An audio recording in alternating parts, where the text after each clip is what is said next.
கொக்கும் நண்டும். ஒரு குளத்துல நண்டும் 3 மீன்களும் வாழ்ந்துட்டு இருந்தாங்க. அவங்க 4 பேரும் ரொம்ப சந்தோஷமாக வாழ்ந்துட்டு இருந்தாங்க.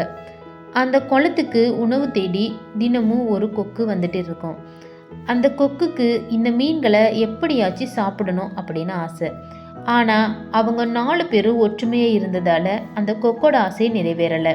கொக்கு ஒரு திட்டம் போட்டு அந்த மீன்களை சாப்பிட முடிவு செஞ்சிச்சு. மறுநாள் 4 நண்பர்களும் ஒன்றா இருக்கிற நேரம் பார்த்து அவங்கள்ட்ட, இந்த குளத்துல தண்ணி வற்றி போக போகுது, அதோட இந்த வருஷம் மழையும் வராதுன்னு எல்லாம் பேசிக்கிறாங்க அப்படின்னு சொன்னிச்சு. இதை கேட்ட 4 நண்பர்களும் ரொம்ப கவலைப்பட்டாங்க. நாம் என்ன பண்ண போகிறோம், தண்ணி வற்றி போச்சுன்னா நாம் செத்து போயிடுவோமே அப்படின்னு வருத்தப்பட்டாங்க. அடுத்த நாள் கொக்கு திட்டம் போட்டபடியே நண்டை தனியாக சந்திச்சு, எனக்கு பக்கத்து ஊரில் ஒரு குளம் தெரியும், அது ரொம்ப பெரிய குளம், நான் உங்களை அங்கே கூப்பிட்டுட்டு போகிறேன், நீங்கள் அங்கே போய் சந்தோஷமாக வாழ்ந்துக்கங்க அப்படின்னு சொன்னிச்சு. அதை கேட்ட நண்டு, நான் என்னோட நண்பர்கள்ட்ட கேட்டுட்டு சொல்கிறேன் அப்படின்னு பதில் சொல்லிட்டு அங்கேருந்து கிளம்பிடுச்சு. நண்டு தன்னோட 3 நண்பர்கள்ட்டையும் கொக்கு சொன்ன விஷயத்த சொன்னிச்சு. மீன்களும் ஓகே, நாம் கொக்கு சொல்கிற அந்த குளத்துக்கு போயிடலாம் அப்படின்னு முடிவு செஞ்சாங்க. மறுநாள் கொக்குட்ட நண்டும் 3 நண்பர்களும், எங்களை எப்படி அந்த குளத்துக்கு கூப்பிட்டுட்டு போவீங்க அப்படின்னு கேட்டாங்க. அதற்கு கொக்கு, நான் என்னோட அழகால் உங்களை தூக்கிட்டு போய் அந்த குளத்துல விட்டுறேன் அப்படின்னு சொன்னிச்சு. நண்பர்கள் 4 பேரும் அதுக்கு ஒத்துக்கிட்டாங்க.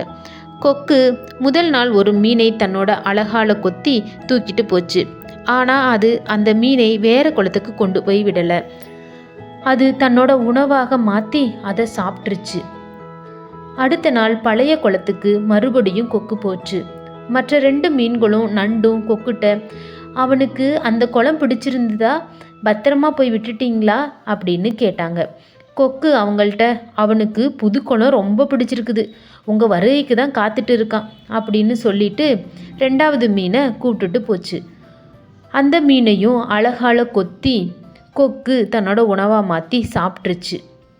அடுத்த நாள் பழைய குளத்துக்கு போய் 3வது மீனையும் தன்னோட அழகால கொத்திட்டு பறந்து போய் அந்த 2 மீன்களையும் சாப்பிட்ட இடத்துல இறக்கி விட்டுச்சு.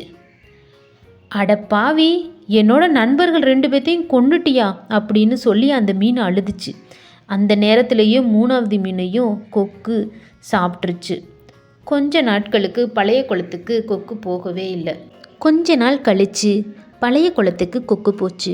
நண்டு கொக்கை பார்த்து, என்ன கொக்கண்ணே, கொஞ்ச நாள் ஆளவே பார்க்க முடியல, என்னோட நண்பர்களோட புது குளத்தில் என்னையும் போய் விட மாட்டிங்களா, என்னை எப்போ கூப்பிட்டுட்டு போவீங்க அப்படின்னு கேட்டுச்சு.